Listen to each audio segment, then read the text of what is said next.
Tujuan aku membuat video ini untuk memenuhi tugas ujian akhir semester di mata kuliah Sejarah Tasawuf dan Thariqat. Di tema video kali ini aku akan bahas tentang sejarah Qadiriyah dan Naqsabandiyah beserta ajaran-ajarannya. Sebelum masuk di pembahasan apa itu sejarah Qadiriyah dan Naqsabandiyah serta ajaran-ajarannya, di sini akan menyampaikan sedikit tentang apa itu tasawuf. Tasawuf juga dapat diartikan sebagai sebuah upaya yang dilakukan manusia untuk memperindah diri dengan akhlak yang bersumber pada agama dengan tujuan mendekatkan diri kepada Allah. Sedangkan untuk tarekat sendiri adalah jalan yang ditempuh berdasarkan syariat oleh seorang tarik atau pejalan untuk menuju jalan hakikat dengan lebih memahami, mengetahui dan mengenal Allah SWT. Sekarang masuk ke pendahuluan. Hakikat manusia adalah kalbu atau hati.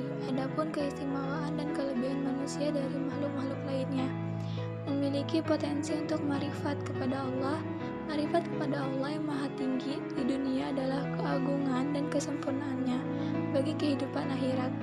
Marifat Allah merupakan perbendaharaan dan kemuliaannya. Tangga untuk mencapai makrifat Allah adalah dengan kalbu dan bukan dengan panca indera serta anggota badan. Kalbu atau hati dalam arti rohani sering disebut akal, nafsu dan ruh. Kalbu atau hati ini merupakan hakikat manusia yang berwujud zat halus bersifat ilahi. Dilanjut kita ke pembahasan yang pertama tentang sejarah tarekat Qadiriyah. Tarekat ini didirikan oleh Syed Muhammad Muhyiddin Abdullah Al-Qadir Al-Jailani pada tahun 471 Hijriah. Tarekat Qadiriyah adalah nama sebuah tarekat yang didirikan oleh Syekh Abdul Qadir Al-Jailani. Nama lengkapnya adalah Muhyiddin Abu Muhammad Abdul Qadir bin Abi Sholih Zangi Dots Al-Jailani.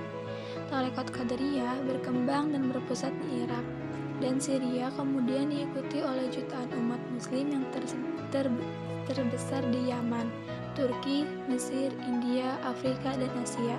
Tarekat ini sudah berkembang sejak abad ke-13 Masehi.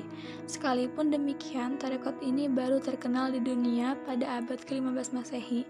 Di Mekah, tarekat Qadiriyah sudah berdiri sejak 1180 Hijriah atau 1666 Masehi. Selanjutnya, tentang sejarah tarekat Naqsabandiyah.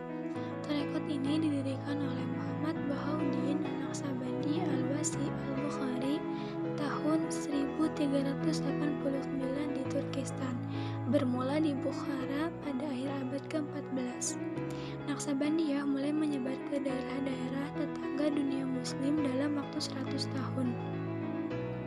Dinamakan menurut Syekh Ahmad Srihindi Mujaddi Alfi Tesani, pembaru milenial kedua. Pada akhir abad ke-18, nama ini hampir sinonim dengan tarekat tersebut di seluruh Asia Selatan, wilayah Utsmaniyah, dan sebagian besar Asia Tengah.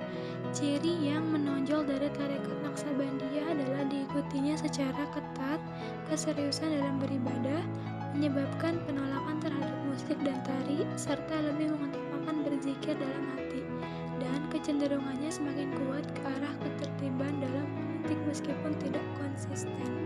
Selanjutnya, membahas tentang tujuan tarekat Qadiriyah dan Naqsabandiyah. Itu ada 3. Yang pertama, memelihara kehormatan. Barang siapa memelihara kehormatan Allah, Allah akan memelihara kehormatannya. Yang kedua, memperbaiki khidmat. Barang siapa memperbaiki khidmat, ia wajib memperoleh rahmat. Melaksanakan cita-cita. Barang siapa berusaha mencapai cita-citanya, ia akan selalu memperoleh hidayahnya.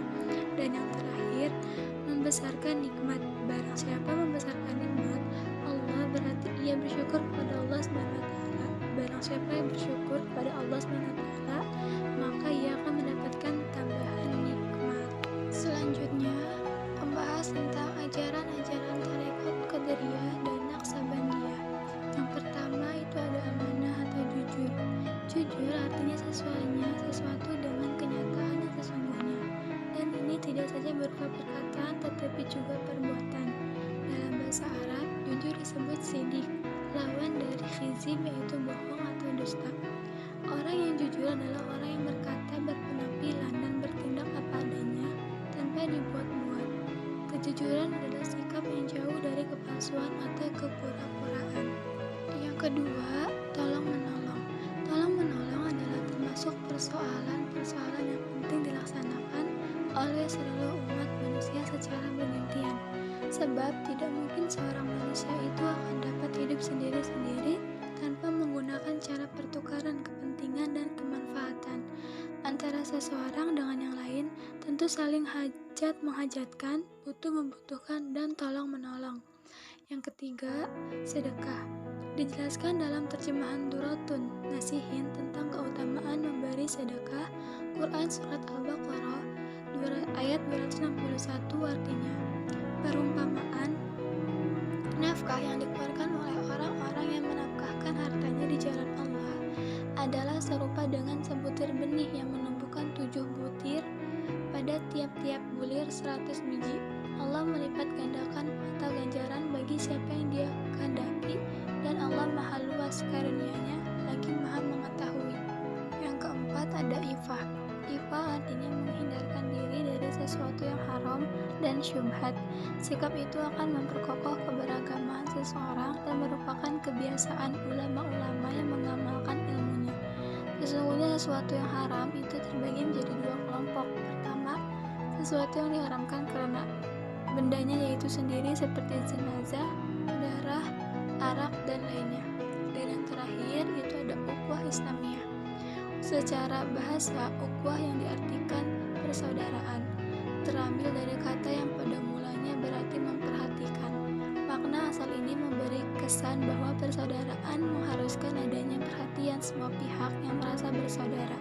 Ukhuwah Islamiyah artinya ialah persaudaraan Islam, yaitu persaudaraan yang diajarkan oleh Islam yang berlaku di kalangan sesama orang Islam. Sesungguhnya ajaran persaudaraan Islam sudah terkandung di dalam kata yang menjadi nama bagi agama itu sendiri, yaitu Islam. Sebab salah satu di antara makna Islam, damai, yaitu damai dengan sesama manusia. Tentu saja lebih-lebih damai dengan sesama manusia yang beragama Islam itu sendiri. Mungkin cukup sekian materi yang bisa aku sampaikan di video kali ini. Semoga bisa bermanfaat. Kurang lebihnya mohon maaf. Sekian dari aku. Wassalamualaikum warahmatullahi wabarakatuh.